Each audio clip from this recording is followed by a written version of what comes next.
Welcome to Pediatric Insight, where we have candid conversations with members of the Child Health Advisory Council and some of the nation's top academic child health leaders. I am Wesley Millican, CEO of Career Physician, and your host. Each conversation addresses a leadership challenge or opportunity that's top of mind for today's pediatric leaders. The council breaks it down based on the wisdom and experience obtained throughout their distinguished careers. Today, we are going to talk with the Child Health Advisory Council Executive Committee about strategies for impacting student and resident decisions to pursue careers in pediatrics and pediatric subspecialties. And wanted to kick the conversation off with really just general comments from the group on, the issues that are impacting both medical students and residents' decisions to either go into pediatrics or to subspecialize in pediatrics. Valerie, maybe could ask you to kick it off. When you pose this topic and this question, I kind of thought back to myself and sort of, what was I thinking in medical school, and what kind of things was I thinking in residency, and what really impacted me? Because I certainly never had a plan to go into pediatric oncology. It wasn't something that was in my DNA in medical school.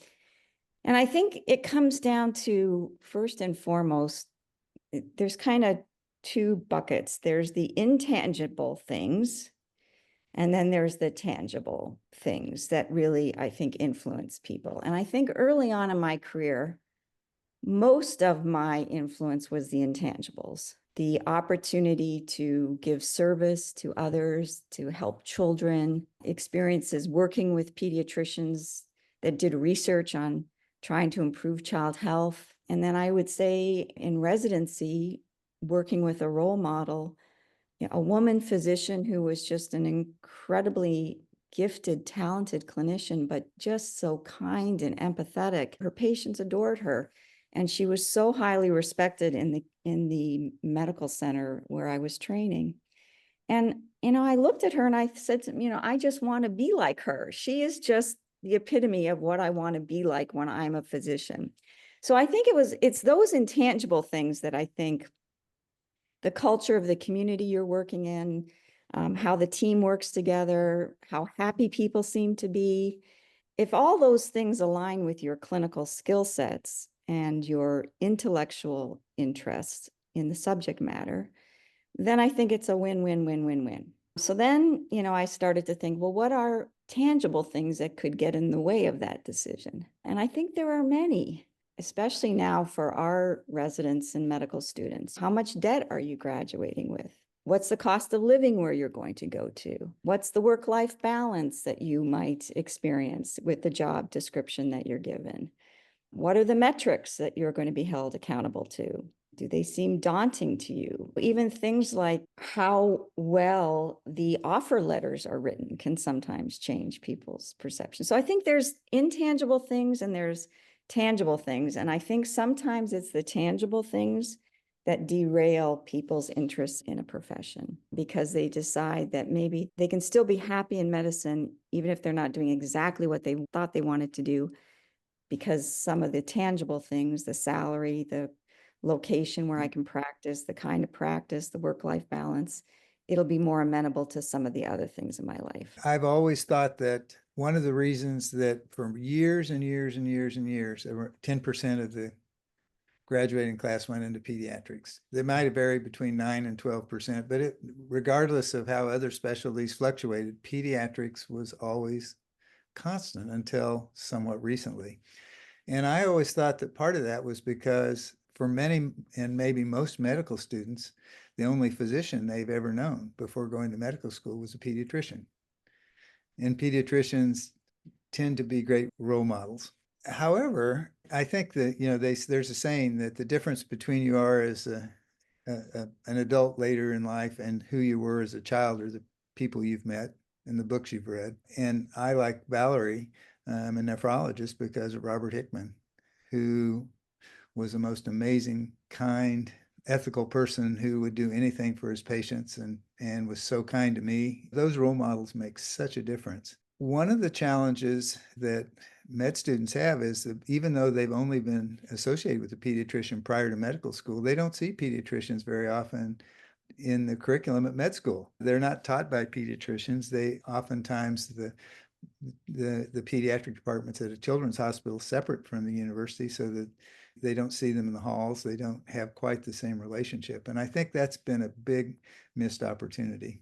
And then I think some of the things playing into what Valerie is talking about, and the tangibles, is actually the location of medical schools often are in urban areas where it's the cost of living during medical school is high, and let alone the residency. And you then have all the cost of tuition.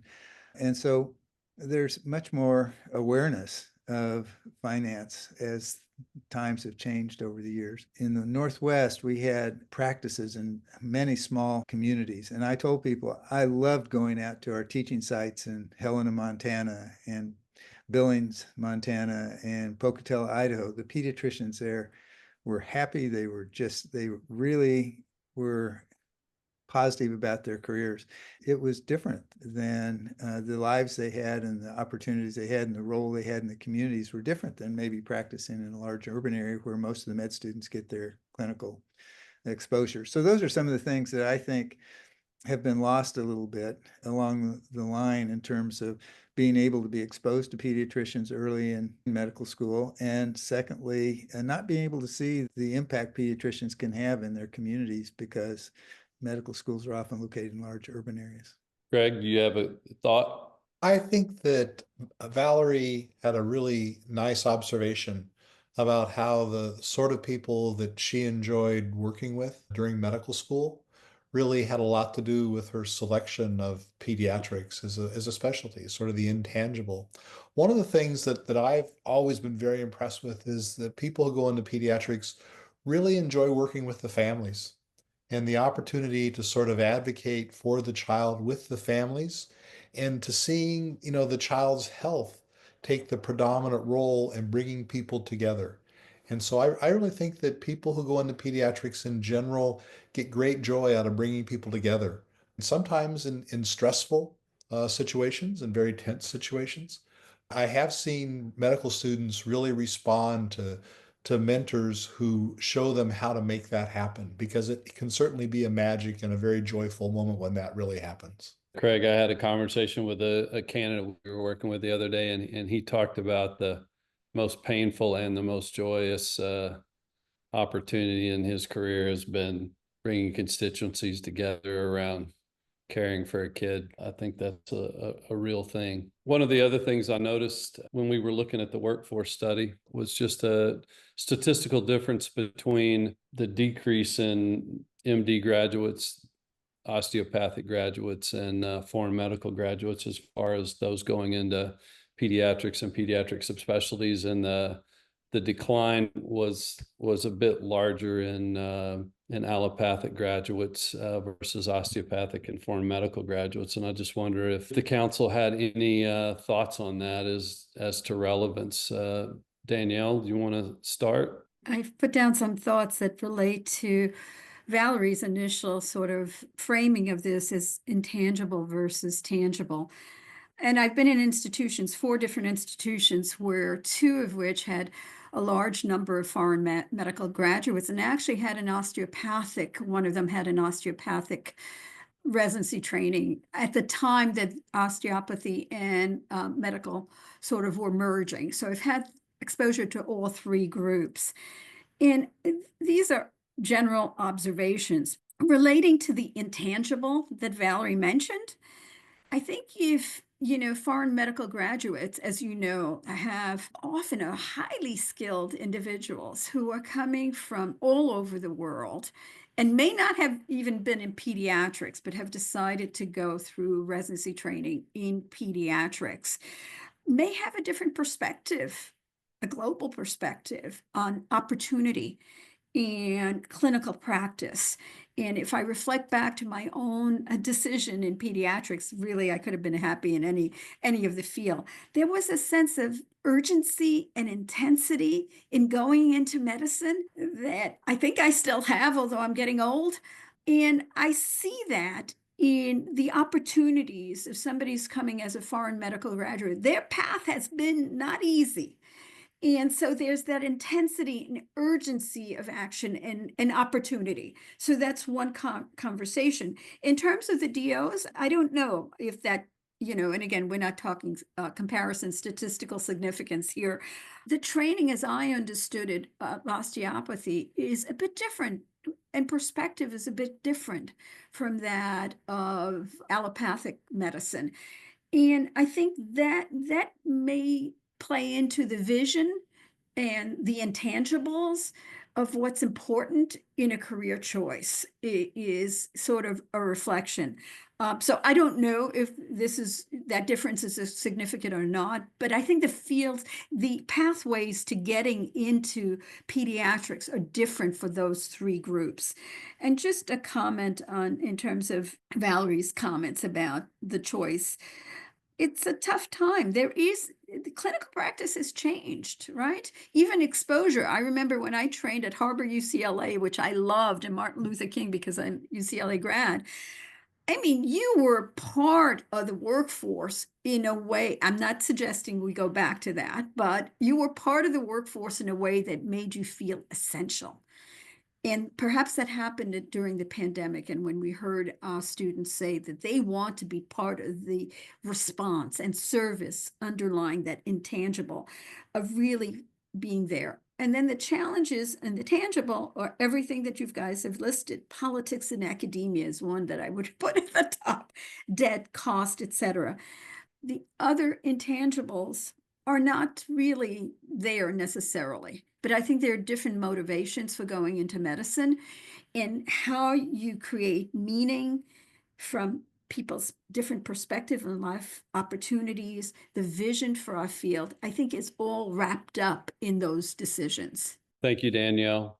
Arnie, as you think about people coming to the U.S., looking to continue their training, what have you learned about what might inspire them or motivate them to think about pediatrics? I think this has been alluded to, whether it's an international medical graduate or one in the United States.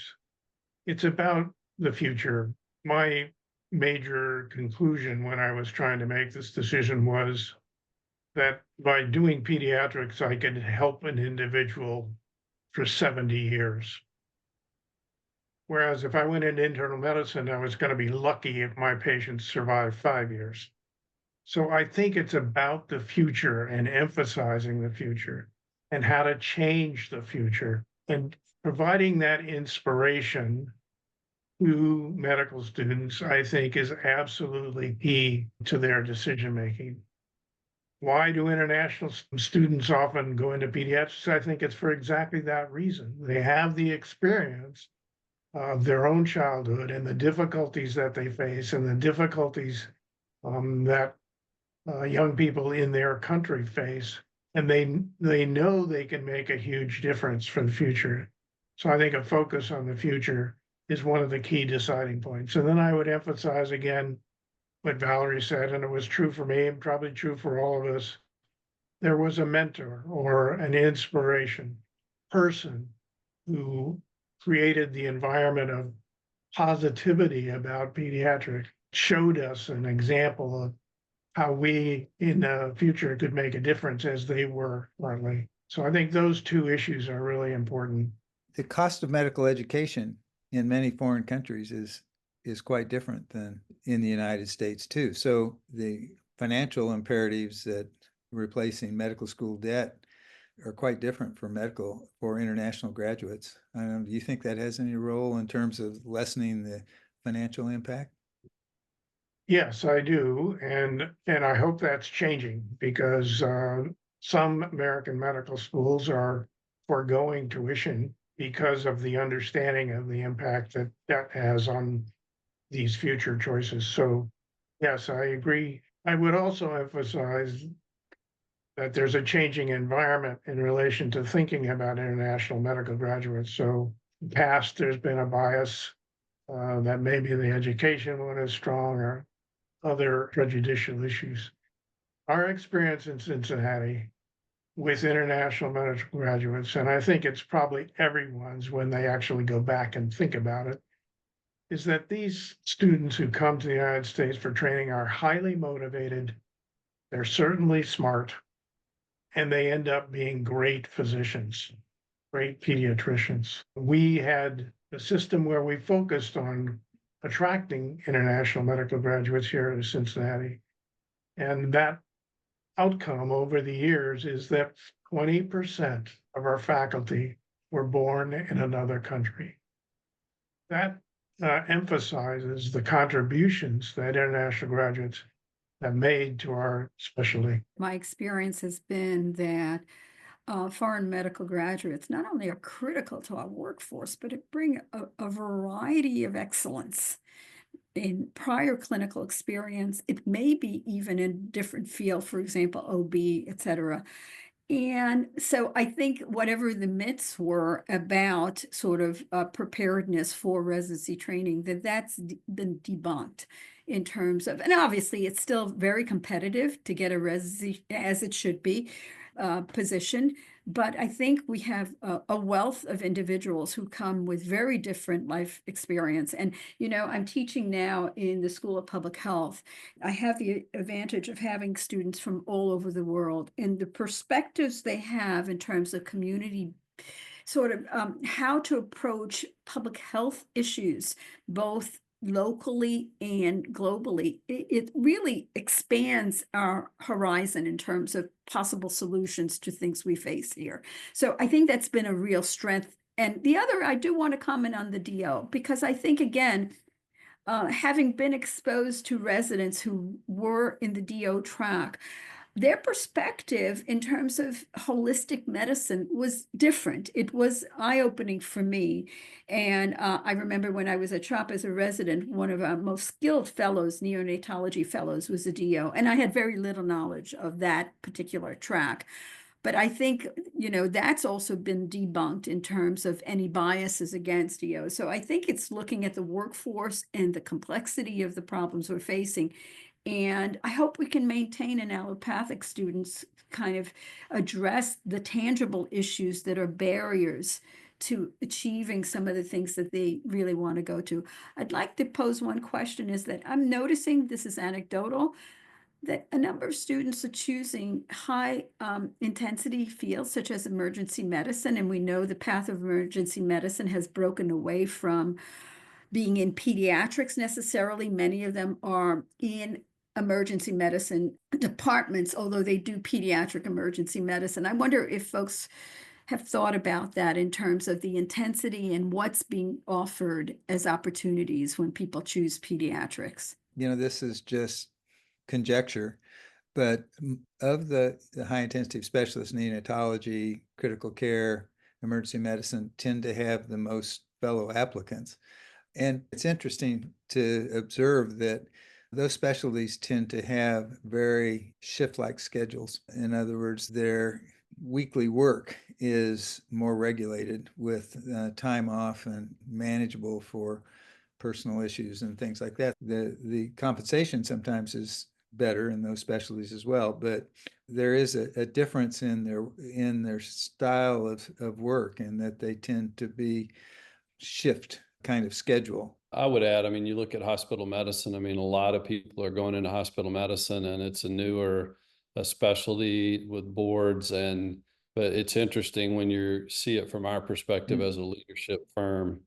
It's hard to find people who really want to lead in that specialty. And that's a generalization, but it just speaks to me to the reasons people are going into, as Bruder said, the shift-based specialties for quality of life and kind of set schedule reasons. Craig, in the few minutes we have left, you want to share some thoughts and maybe some tactical or best practices leaders might think about as we look to inspire the next generation? I think as a leader, whether it's a departmental, division, clinic, whatever, it's really important when you perceive the issue of helping people understand why pediatrics can be such a fulfilling specialty, is to make sure that the people that you work with and take that opportunity of leadership to help them understand the role that they can play in the decisions that people make, to help them understand the importance of mentorship for students and helping them work with families and helping them fulfill the mission of providing a child's health and the joy that that can bring to the patient. I think oftentimes people don't take advantage of their leadership position to make those statements because they tend to feel they're obvious or everyone understands it. And that's not really the case. Oftentimes when starting out or dealing with the stresses of raising a family, salary discrepancies, whatever, some of the bitterness comes through. And I think it's really important for emphasizing the fact that medical students really are watching, and that the mentorship that we provide with them and how we approach and the joy that we get from our jobs is really something that they can benefit from. So that's probably the single most important thing I think that leaders can do to try and help people understand what a wonderful field pediatrics and how fulfilling it can be. I always loved to be able to have a medical student in clinic and have a patient come in who had had cardiac surgery maybe 10 years before, and be able to say, this patient would have been dead without us. And look at this patient now. And the joy of seeing that outcome and having that outcome be a long-term positive outcome, I agree with Craig, is one of the best ways to inspire students. Valerie could say the same thing about her cancer patients. Everybody could. The long-term outcome and the positivity is something we need to emphasize, and I hope we haven't lost. One other thought is that we are a global community, and probably children reflect that more than any other demographic. And I think it's embracing that. And the other is, for me, when I went into pediatrics, I thought public health was at the core of this, both helping individually, but helping in terms of populations. Okay. And I think we're speaking all about that kind of the future, what Arnie talked about in terms of what it means for the future. I would add one other point to Craig's list, and that is be informed. Know about the NIH loan repayment program that specifically targets pediatrics. Emphasize the many programs are providing funds to pay for tuition, for additional training of individuals that they might not otherwise have been able to do. I mean, there are many things that are going on in departments that offset, I think, not completely, but some of the financial burden and debt burden, and really help people to realize what their, ultimate goal is for their, having a wonderful career. And I always like to tell the students and the residents, you might be doing this for 30 to 45, 50 years. You better be picking a discipline you like, because it doesn't matter how much money you make. If you have 40 years of unhappiness and, oh, what if I had done this? You might be really regretting your career decisions. So I think that's part of that optimism that Craig was articulating in his comments. To follow on all of the comments, I think if you're a medical student or a resident and you've just got innate leadership skills, to me, I think accentuating the opportunities to become a leader and to have bigger impact probably earlier in your career. You can look at it that we're forcing more and more young leaders into opportunities before they're ready, but I think it's also an opportunity for somebody that wants to be a leader to potentially get opportunities earlier in their career. So I think accentuating that and showing examples of how people have been successful will be beneficial. Thanks again to the Child Health Advisory Council. It was a great conversation and a lot of work in front of us as it relates to our workforce shortages, but hopefully people will benefit from this conversation. For those interested in other conversations, pediatric insights from the council, please go to our website at careerphysician.com, and thank you for participating in the conversation today.